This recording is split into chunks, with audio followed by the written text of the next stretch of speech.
అందరికీ praise lord. March 17 ఈరోజు దేవుని వాగ్దానము. నీ దేవుడైన యెహోవా నీతో చెప్పి ఉన్నట్లు నిన్ను ఆశీర్వదించును. ద్వితీయోపదేశకాండం 15వ అధ్యాయము 6వ వచనము.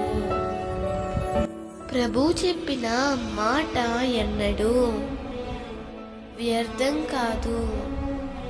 అబ్రహాముతో చేసిన వాగ్దానాన్ని దేవుడు తప్పకుండా నెరవేర్చాడు. ఆకాశ నక్షత్రాల వలె సముద్ర తీరమందలి ఇసుక రేణువుల వలె ఆశీర్వదించాడు. ప్రియమిత్రమా, నీ జీవితంలో కూడా ప్రభు చేసిన వాగ్దానాలు తప్పకుండా నెరవేరుతాయి.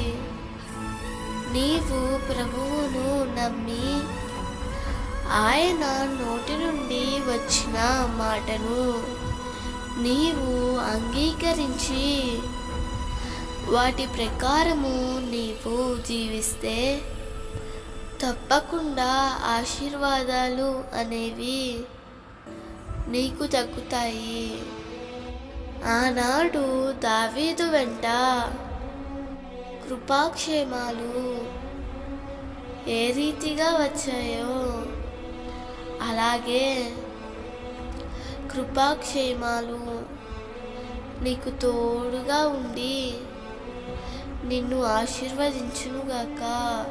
ఆమేన్.